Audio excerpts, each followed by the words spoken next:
warahmatullahi wabarakatuh.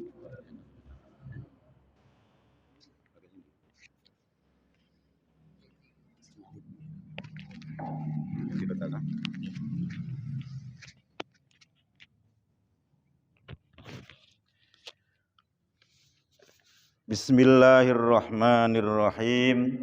Alhamdulillahirabbil alamin. Al-qail wal qur'anal fajr. Innal qur'anal fajri kana masyhuda. Wassalatu wassalamu ala sayyidina Muhammad wa ala alihi wa sahbihi ajma'in wa ba'du. Para bapak jamaah kuliah subuh yang saya hormati, marilah kita senantiasa mengucapkan syukur alhamdulillah keharuan atas limpahan rahmat dan karunia-Nya yang diberikan kepada kita, sehingga pada pagi hari ini alhamdulillah kita masih diberi kesehatan, kesempatan dan kemauan untuk melangkah menuju Masjid Nurul Muttaqin untuk melaksanakan kewajiban kita untuk melaksanakan sholat subuh berjamaah, dilanjutkan dengan taklim. Mudah-mudahan seluruh amal ibadah kita nantiasa diterima oleh Allah Subhanahu wa taala. Rahmat dan salam semoga terlimpahkan kepada baginda Rasulullah sallallahu alaihi wasallam yang senantiasa kita ikuti sunnah-sunnahnya. Mudah-mudahan dengan kita mengikuti sunnah Rasulullah, kita dapat syafaat beliau di yaumil qiyamah. Amin ya rabbal alamin. Para bapak, ibu sekalian yang saya hormati, pada kesempatan ini seharusnya yang menyampaikan kuliah subuh dan jadi imam adalah Gus Mamat. Cuma tadi malam WA saya suruh menggantinya karena beliau mengganti saya pada hari Sabtu yang lalu. Mohon maaf, sebenarnya saya hari Sabtu itu juga nyampe di Malang tapi sudah menjelang subuh. Saya pulang dari Tulungagung itu sini hampir subuh. Jadi mau ke masjid mripate wis gak kena diempet nyopir ngantuk daripada ngimami kejelungup, ya dari saya enggak ke masjid. Alhamdulillah Gus Mamat waktu itu datang sehingga diisi. Para bapak yang saya hormati, pada kesempatan ini saya akan menyampaikan beberapa hal yang berhubungan sholat jamaah. Kita tahu bahwa sholat jamaah itu fadilahnya atau nilainya lebih baik daripada sholat sendirian, bisab'in wa isyrina darajatan, dengan kacek berbanding 27 derajat. Para bapak yang saya hormati, sekarang permasalahannya begini, bolehkah seorang yang sholat fardu kemudian makmum dengan sholat sunnah? Ini saya contohkan, saya pada awal bulan kemarin saya pulang dari Tulungagung nyampe sini, ini jamaah taraweh sudah hampir habis. Kemudian apakah saya sholat taraweh dulu atau sholat isya dulu? Kemudian saya sholat isya makmum dengan imam yang sholat taraweh. Dan permasalahannya niki saya nukilkan beberapa pendapat imam mujtahid.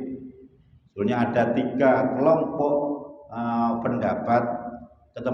Pada kesempatan ini yang pertama saya sampaikan pendapat Imam Syafi'i dulu. Nanti kalau itu bisa selesai tiga pendapat ya alhamdulillah, kalau tidak ya karena waktunya cuma 15 menit akan saya sampaikan pendapat Imam Syafi'i.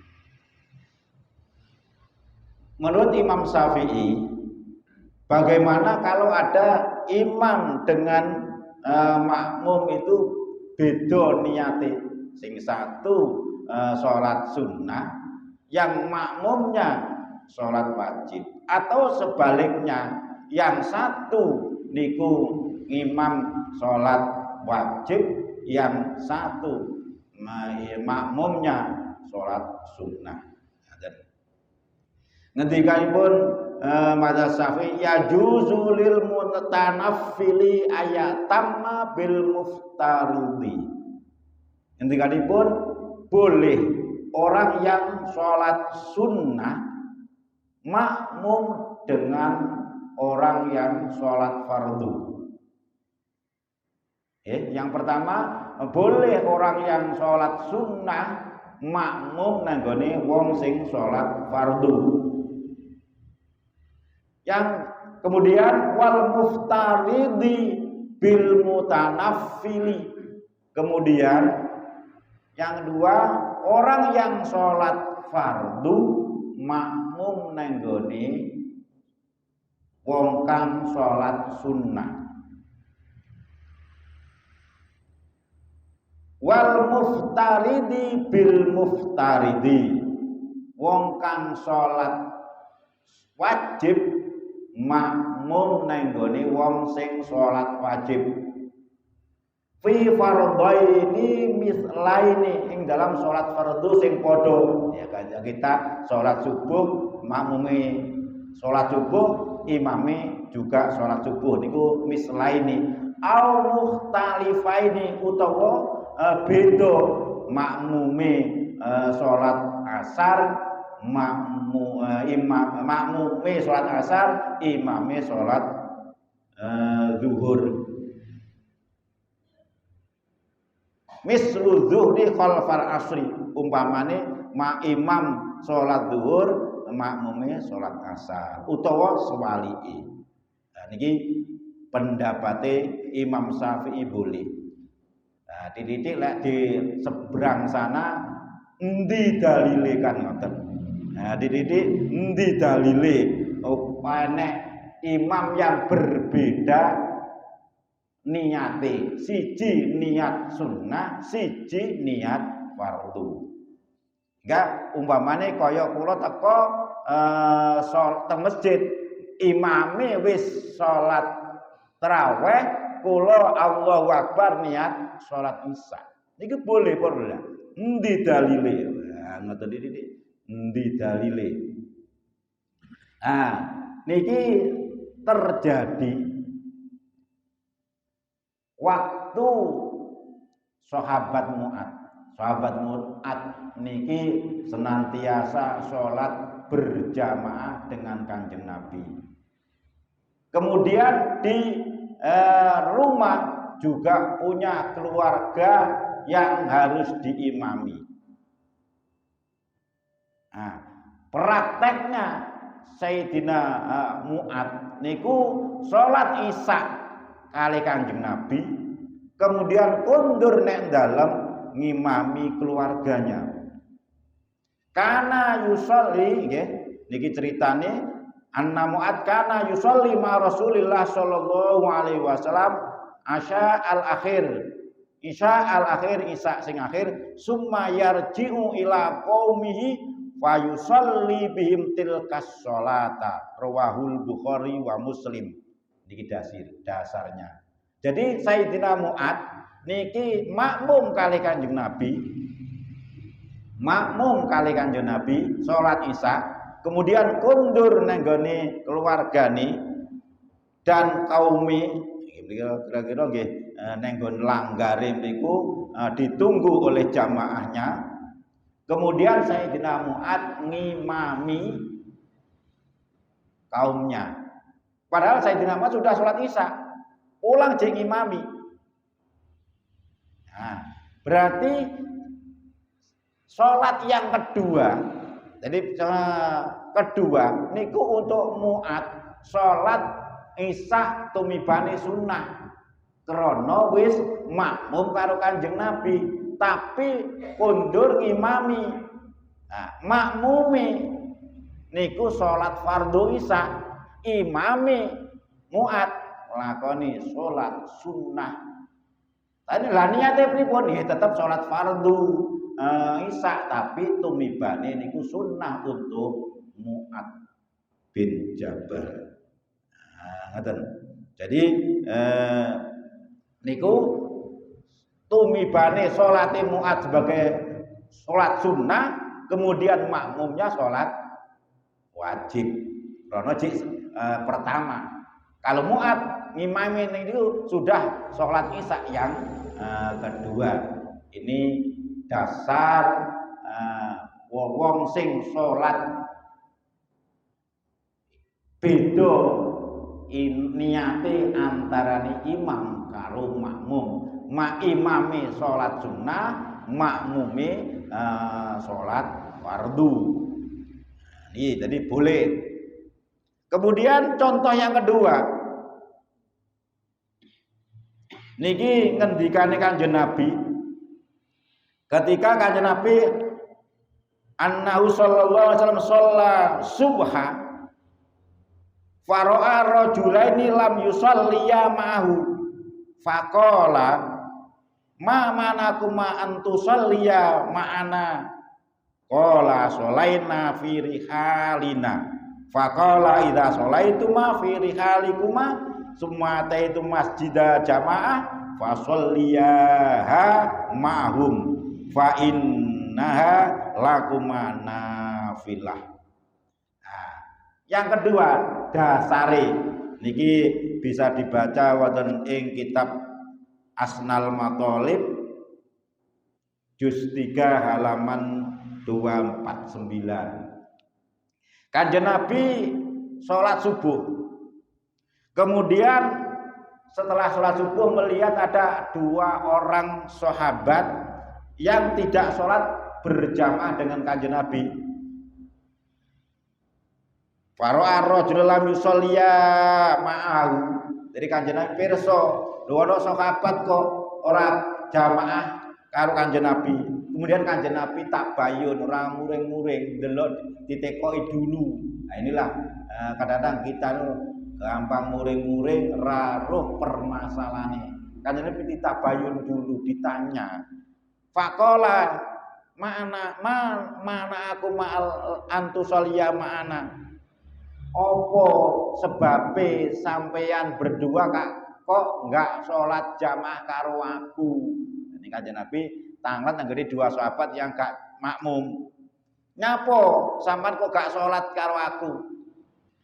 Kola keduanya jawab, sholaina fi rihalina, kula pun jamaah berdua di rumah, kula pun sholat teng griya Kanjeng Nabi. Kanjeng Nabi ngendika faqala idza sholaituma fi rihalikuma, ketika Anda sholat di rumah, sudah berjamaah di rumah, kemudian Anda sholat datang ke masjid, di masjid ada sholat jamaah. Ngaten jenengan Nabi fa shallaya huma mahum, salato ikut jamaah nang gone masjid.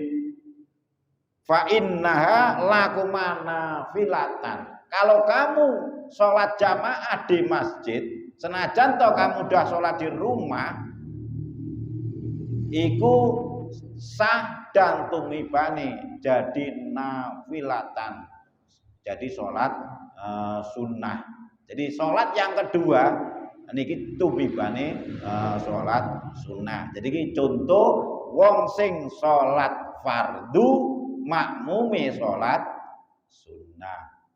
Okay. Yang tadi imame sholat sunnah, makmume sholat fardu. Dan kalau contoh sholat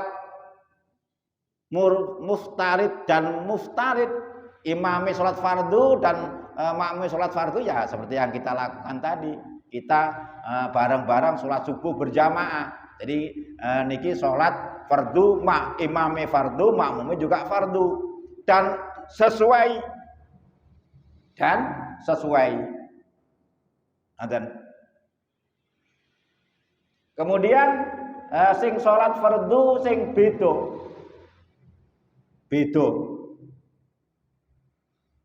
Umpamane ngaten. Kula berpergian. Kemudian nyampe suatu tempat, di situ ada sholat asyar. Di masjid jamaah sholat asyar. Kula datang belum sholat zuhur. Kemudian saya makmum sholat zuhur dengan imam sholat asyar. Niku boleh. Iki sholat fardu makmum nanggane wong sholat fardu tapi beda niate imam karo niate makmum. Dan niate imam karo niate makmum niki beda. Krana sing siji tas lunga arep sholat zuhur, arep jamak. Boleh orang jamak makmum dengan orang mukim boleh. Tapi sing enggak boleh niku wong sing arep jamak kosor makmum nanggone mukim itu udah boleh. Tapi lek jenengan lunga umpamane nang Madura mriku. Kemudian teko Bangkalan ada jamaah zuhur, jenengan jamaah asar, padahal jenengan belum sholat zuhur dan asar, pengen jamak, jenengan jamak makmum dulu dengan orang mukim, niatnya jamak tol loh, bukan niat jamak kosor, boleh. Dan ini pendapatipun Imam Syafi'i nopo boleh sholat antarane imam karo makmum niku beda. Kemudian ini yang berhubungan dengan yang biasanya ibu-ibu dan bapak-bapak yang wis ngulinakno sholat jamaah 40 hari sebagaimana yang dirintis oleh almarhum Ustadz Agus Hanif kan sudah melaksanakan rutin sholat berjamaah 40 hari. Nah, 40 hari sing weruh karo napa? Rakaate imam. Rakaat awali imam. Ini kan nah, suatu saat mungkin kayak kula tukang ngluyur ya, kayak kula tukang ngluyur bolak-balik lunga mawon. Niku ketika sampai masjid wis bar jamaah adzan, wis bar jamaah zuhur utawa wis bar jamaah isya. Kemudian enek wong sing salat ba'diyah. Kemudian kula salat fardu zuhur utawa kula salat fardu isya angsal. Dan iki pendapatipun Imam Syafi'i. Tafsir habis? Habis. Alhamdulillahirabbil alamin.